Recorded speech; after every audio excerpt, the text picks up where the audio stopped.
Big Boss में ऐसा कभी कोई भी सीजन नहीं हुआ जहां मैं कंफर्म लिस्ट में नहीं आती।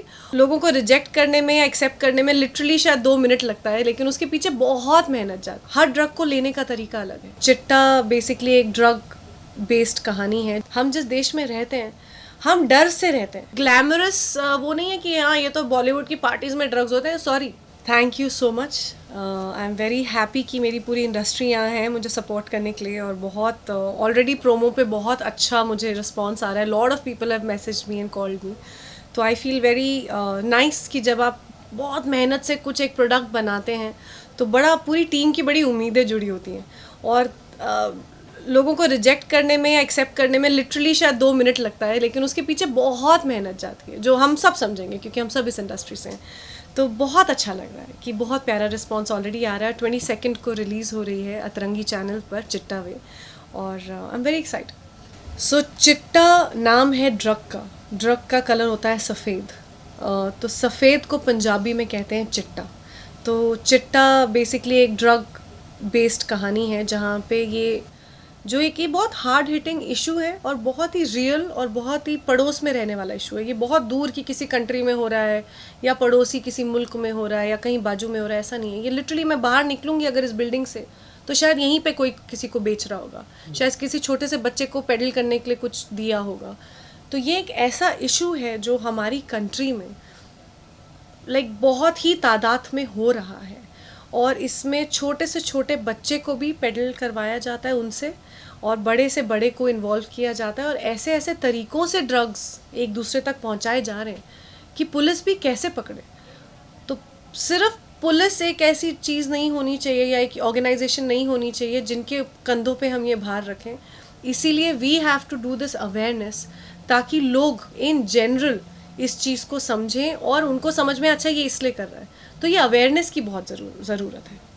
ऑनेस्टली पहली बात ये थी, I was very happy and proud कि मुझे इस चीज़ के लिए अप्रोच किया गया, क्योंकि ड्रग की कहानी बतानी या एक एक्सट्रीम एक कहानी बतानी जो आपको उस दुनिया के बारे में ज़्यादा, ऑब्वियसली हम टेलीविज़न एक्टर्स हैं, हमने बड़ा टेलीविज़न एक टिपिकल स्टोरीज़ की हुई हैं, तो this was very out of my comfort script. And to do this I had to know what it is. It's not कि ड्रग्स नहीं पता, ऑब्वियसली पता है क्या है, लेकिन हर ड्रग को लेने का तरीका अलग है, क्वांटिटी अलग होती है, उसका एक बिहेवियरल पैटर्न कैसे लेते हैं, कैसे बैठते हैं। कई जो स्निफ करते हैं उसको टेबल पे लगाया जाता है, इसको एक फॉइल के ऊपर डाल के नीचे से जलाया जाता है, बड़े तरीके होते हैं। और मुझे ऐसा लगता है कि इन चीज़ों को नॉर्मलाइज करना भी बहुत ज़रूरी है। व्हाट हैपन्स इज़ कि हम कहते हैं कि हम शरीफ घरों में अरे कोकेन मत बोलो, ड्रग्स मत बोलो बच्चों के सामने, अरे नहीं बोलो, टॉक अबाउट इट, क्योंकि ये हो रहा है। आप शरीफ घर से, मतलब ये नहीं है कि बाजू में आप बोलेंगे तो अपने बच्चों को अवेयर कर पाएंगे, तो शायद उन्हें बचा पाएँ। हम बोलने से डरते हैं, अरे उसकी शादी टूट रही है मत बोलो मत, अरे टूट रही है बोलो।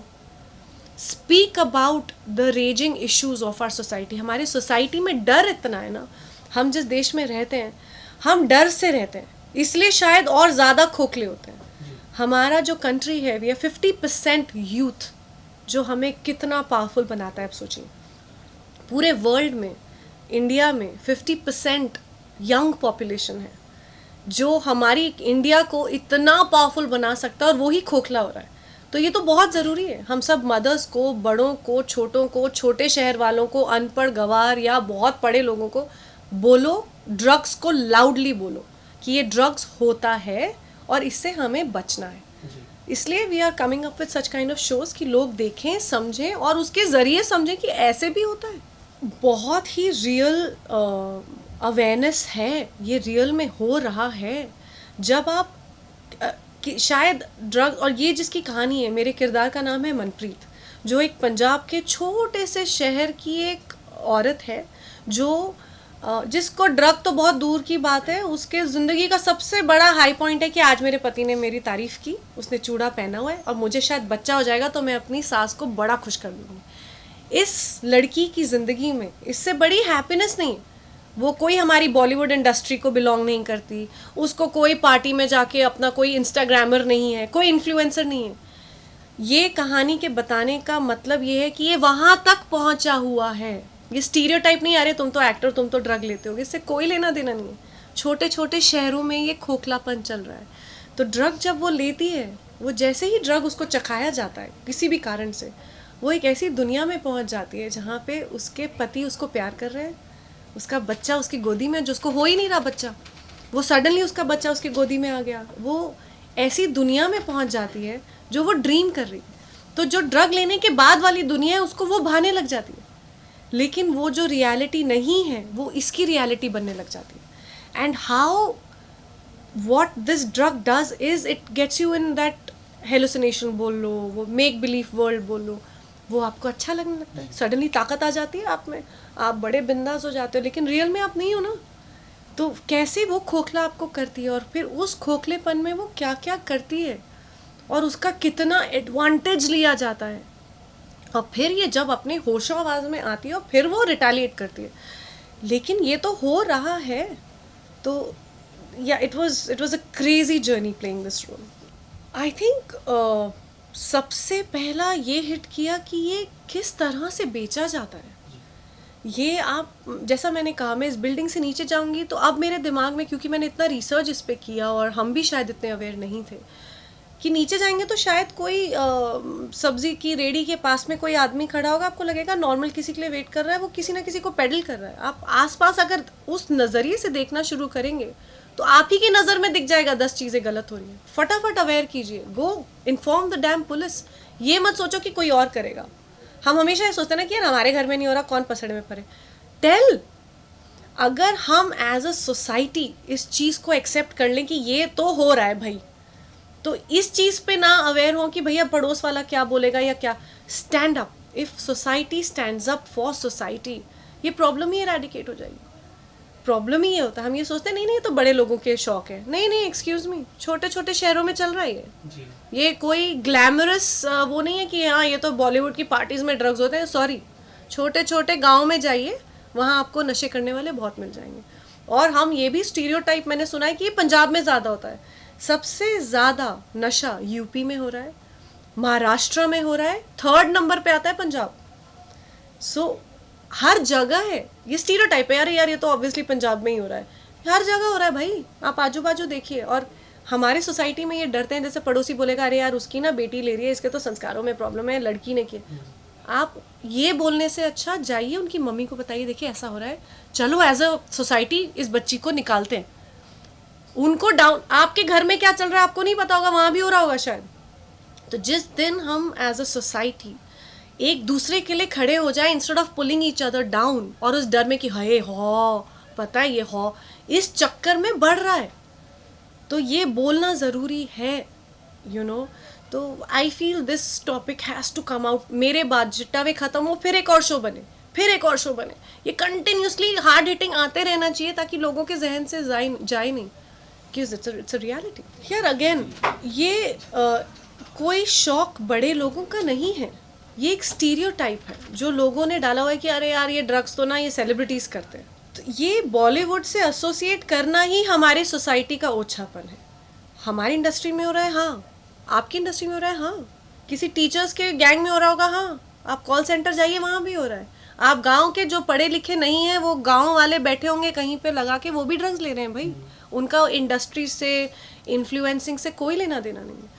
तो ये ओछापन, या ये एक स्टीरियोटाइप बोल सकते हैं, ओछापन probably is the wrong word, एक स्टीरियोटाइप है कि ये तो यार तुम एक एक्टर हो ना, तुम तो करती होगी। क्यों नहीं करती मैं भाई? मुझे करना होगा तो मैं एक्टर नहीं होंगी तो भी कर लूँगी, समझ रहे? तो ये एक सबके दिमाग में एक बस वो है कि अरे यार ये तो एक्टर्स हैं। ये हर जगह चल रहा है, which is why I am saying our society needs to wake up to the fact कि ये हो रहा है हर जगह। ये एक ऐसा वायरस है जो फैला हुआ है, और कितनी स्पीड में फैला हुआ है आप सोच भी नहीं सकते। छोटे छोटे बच्चे, 6-6, 7-7 साल के बच्चे पेडलर्स हैं आज की तारीख में।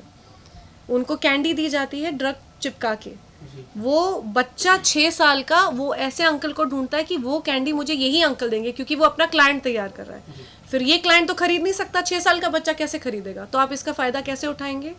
वो उसको एक पैकेट देगा कि बेटा एक काम करो, ये पैकेट जो है ना वो जाके उस अंकल को देकर आओ। उसने पेडलिंग करा ली, आप 6 साल के बच्चे को थोड़ी ना जज करोगे कि ये बच्चा जो यहाँ पे ये क्रॉस कर रहा था उसके हाथ में ड्रग है। आपने पेडलर भी बना दिया और उसको अपना फ्यूचर क्लाइंट बना दिया, क्योंकि आपने चखाना शुरू कर दिया। वो बच्चा आपको ढूंढ रहा है, ये हो रहा है।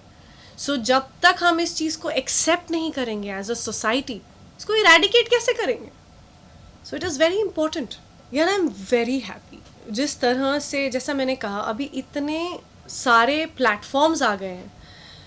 पहले एक टाइम था जब हम इंडस्ट्री में आए थे 2004-5 में, तब या तो आप टेलीविज़न एक्टर थे या आप एक बॉलीवुड स्टार थे, या आप ये उम्मीद करते थे कि यार संजय लीला बंसाली किसी दिन हम पे अपनी वो दृष्टि दिखा दे और हम एक स्टार बन जाए। अब I don't think anybody thinks like that. मुझे एक नेटफ्लिक्स का शो मिल जाए, अतरंगी का शो मिल जाए, मुझे यूट्यूब में कुछ ऐसा करूँ कि मिलियन ऑफ फॉलोअर्स आ जाए, अब प्लेटफॉर्म्स की कमी नहीं है। मेन चीज़ है कि आप कर क्या रहे हैं as an actor, as a performer, आप कर क्या रहे हैं। आई एम वेरी प्राउड कि मैंने एक बहुत अच्छा सब्जेक्ट लाया। मैंने शायद अपना एक्सपीरियंस जो टेलीविज़न से लिया, जो सीखा, वो शायद यहाँ पे दिखाने का मौका लगा। That is important. So Bollywood अब ऐसा हो गया ना, it's the platforms have become so much कि I feel very proud to be a part of this industry at this time. Bigg Boss में ऐसा कभी कोई भी सीज़न नहीं हुआ जहाँ मैं कंफर्म लिस्ट में नहीं आती, और मजा ले बिग बॉस वाले मुझे कॉल कर ले, लेकिन मैं हर साल एक कंफर्म लिस्ट की कंटेंडर होती हूँ कि दलजीत कौर तो कंफर्म जा रही है, और मैं देख रही होती हूँ कब हुआ ये कब हुआ। नायरा मेरी बहुत अच्छी दोस्त हैं और मुझे वो बहुत ही प्यारी लगती हैं as a person, as a human being. तो मैंने देखा नहीं है बिग बॉस बिल्कुल भी, लेकिन यार अपना कोई दोस्त कुछ अटेम्प्ट कर रहा है, जैसा मैंने हमेशा बोलती हूँ that society needs to stand up, same way same industry needs to stand up for their own people. So जिनको भी मैं जानती हूँ, मैं जितना इंकरेज कर सकूँ मैं करती हूँ। तो आई एम वेरी हैप्पी कि Naira stayed for quite a lot of time. मुझे पता नहीं उन्होंने कितना अच्छा कितना नहीं किया, बट शी वेंट देयर, उसी में बड़ी डेयरिंग है। Lots actually. Firstly I like to say please watch Chitta Ve. ये एक ऐसा शो है जो आपको आपकी आंखें खोलेगा, और ये चीज़ें ऐसी नहीं है जो पड़ोस के घर में होती हैं कि सोसाइटी के घर में होती हैं, आपके अड़ोस पड़ोस में हो रही हैं। देखेंगे तो पता चलेगा तो शायद आप किसी को बचा पाएंगे। तो प्लीज़ देखिए our show Chitta Ve. We have really worked hard, और ये कहानी आई थिंक आपके दिल को छुएगी। So please watch. Thank you. दरअसल जो आपको दिख रहा है वो थ्रिलर है, एक्साइटमेंट है, ग्लैमर है, सब कुछ है, लेकिन मैं अगर मेरे से पूछे तो इसमें कहानी है एक जो रियल, जो हमारे सिस्टम में एग्जिस्ट करती है। ये चट्टा जो है ये एक ड्रग है जिसको पंजाब में बहुत बिकता है, और ये कहानी का बेस भी जो है वहीं का ही है, और इसका शिकार बहुत सारे बच्चे हैं, बहुत बच्चे, स्कूल के, कॉलेज के नौजवान जो हैं। तो इस सीरीज़ में मज़ा है, सब कुछ है, उसके साथ में एक संदेश भी है छुपा हुआ। और मैं ऐसा समझता हूँ कि जैसा कहते हैं ना कि अगर आप जिस तरह के एटमॉस्फेयर में रहते हैं, जिस तरह के आसपास आपके लोग रहते हैं, तो आप धीरे धीरे वैसे हो जाते हैं। तो हमारी ये जो सीरीज़ है इसमें कहीं ना कहीं एक ये भी दिखाने की कोशिश की गई है कि आप संभल जाइए, आप ये ठीक नहीं है। एक्चुअली इस शो को करने के दौरान मुझे पता चला कि क्योंकि मेरी नॉलेज जो है ये ड्रग्स और नशे की चीज़ों को लेकर बहुत ही कम है। चिट्टा एक ड्रग है जो पंजाब में बहुत ज़्यादा तादाद में इस्तेमाल किया जाता है, तो इसीलिए सीरीज़ का नाम चिट्टा रखा गया था, चिट्टा वे, उस ड्रग के नाम पे। जी, कैरेक्टर का नाम जग्गी है, और ऐसा कह सकते हैं आप, विलन हूँ मैं इसका। पॉलिटिशियन है, साथ में उसके पीछे उसका बहुत बड़ा बिजनेस है ड्रग्स का। अब ये तो रही जो मैंने बोला एक किरदार के लिए, लेकिन ये भी हमारी ये जो दुनिया है, इस तरह इसमें इस तरह के हज़ारों लाखों लोग हैं जो बड़े वाइट कॉलर वाले हैं, दिखते बड़े हैं, अच्छे काम करते हैं, लेकिन उनके पीछे उनके बिज़नेस कुछ और हैं, काले धंधे हैं। तो मैं भी एक काला धंधा करने वाला आदमी हूँ जो सामने से पॉलिटिशियन है। देखिए, एक तो ये लेक्चर नहीं है इसमें कोई, ये डॉक्यूमेंट्री नहीं है, ठीक है, ये एक मज़ेदार कहानी है। जैसे हम लोग फिल्में देखते हैं या कुछ मज़ेदार चीज़ें देखते हैं, लेकिन उसके अंदर छिपी हुई जो चीज़ है, छिपा हुआ संदेश है, वो हमें कहीं ना कहीं एजुकेट कर देता है कि ठीक और गलत के बारे में थोड़ा हम किसी को समझा नहीं सकते, सिखा नहीं सकते, लेकिन उसको हल्का सा एक हिंट दे सकते हैं, क्योंकि बुराई का अंत बुराई ही होगा, ऐसा बचपन से हम पढ़ते सुनते आते हैं। और हमारी इस कहानी में किसी को कोई एजुकेट वाली वो नहीं है, लेकिन मज़े के साथ में कुछ छुपा हुआ बाई चांस हमारा कुछ सीन्स बहुत ज़्यादा थे नहीं साथ में, क्लाइमेक्स में खाली एक बार ही हमारा रहा। मेरा ज़्यादातर लेना देना हीरो का जो किरदार है उसके साथ रहा है। लेकिन कमाल की बात यह है कि हमने भले ही शूट ना किया हो, लेकिन कहीं ना कहीं धागे जुड़े हुए हैं आपस में किरदारों के। जैसे मैं हूँ तो मैं एक ड्रग्स बेचने वाला एक बिजनेसमैन आदमी हूँ, जो हीरो का किरदार कर रहा है उसको फंसा लेता है। और वो एक इनोसेंट लड़का किस तरह से धीरे धीरे अपने हालात की वजह से या अपनी मजबूरियों की वजह से इस बिज़नेस में आता है, उसका किस तरह से मैं यूज़ करता हूँ। और वहीं वो जो हीरोइन है वो किस तरह से ड्रग को शिकार हो जाती है और किस तरह से हालात में फंसती चली जाती है और किस तरह से हमारे हीरो के संपर्क में आती है और कैसे उसका इस्तेमाल होता है। तो कहीं ना कहीं इस्तेमाल सब एक दूसरे का ही कर रहे हैं अगर देखा जाए तो। बस यही मैं कह रहा था सर, संदेश छुपा हुआ है ये यही है कि आप अब दलजीत ने तो एक रोल किया, पोर्ट्रे किया और अपने घर चली गई, वो तो ऐसा कुछ करती नहीं। लेकिन कोशिश ये है, जो हमारे डायरेक्टर हैं राजीव जी, उन्होंने एक कहानी लिखी भी है, उनकी यही कोशिश है कि वो जो नए बच्चे हैं उनको किस तरह से आप अलर्ट कर सकें या एक हल्का सा एहसास दिला सकें, जो क्योंकि उनके माँ बाप को या उनके बड़ों को पता ही नहीं चलेगा कि किस तरह से वो शिकार हुए। और कमाल की बात यह है कि शिकार करने वाले हैं जो है उनके पास हज़ारों तरीके हैं। अब एक बच्चे को आइसक्रीम खिला रहे हैं आप, बच्चे को तो पता नहीं कि उस आइसक्रीम में ऐसा क्या डाल दिया गया, और पता चला वो शिकार हो गया उसका, वो उसको रोज़ वही वाली आइसक्रीम चाहिए। तो कोशिश यही की गई है कि लोगों को थोड़ा अलर्ट किया जाए। इसमें जो मेरा किरदार है, मैंने विलन काफ़ी बार किए हैं, लेकिन थोड़ा अलग सा था। अलग से ऐसा था कि मैंने आज तक ऐसा कोई विलन नहीं देखा जो आम के बाग में आम चूसता हुआ वो कर रहा है, सीन कर रहा है। और सीन भी ऐसा है जो बिल्कुल ही एक पता ही अनप्रडिक्टेबल है, मालूम ही नहीं चल रहा है, ये ऐसा लग रहा है ये तो कॉमेडी कर रहा है, लेकिन पता चला कि बजा डाली उसी में उसने। तो कुछ अनएक्सपेक्टेड सा था ये किरदार मेरे लिए भी। लिखित में भी बड़ा डिफरेंट किस्म का ये किरदार था। जी, एक सीरीज़ है 4 एपिसोड की, और अभी ये 22 ऑफ दिस मंथ नवंबर को रिलीज़ हो रही है। कुछ सब बहुत समझदार हैं, किसी को कोई मैसेज देने की ज़रूरत नहीं। आप इस सीरीज़ को देखिए, आप खुद ही अपने लिए जितनी आप समझ रखते हैं आप अपने हिसाब से उसमें से ले लेंगे। आप इस सीरीज़ को देखिए, बहुत मज़ेदार है, एकदम से कोई ज़्यादा सोचने दिमाग लगाने की ज़रूरत नहीं है। मज़े मज़े में ही आपको आप साथ में एजुकेट भी हो जाएंगे। जिस चीज़ की नॉलेज नहीं है आपको मालूम चलेगा आप किस सिस्टम में रहते हैं, किस तरह के लोगों से बच के रहना चाहिए।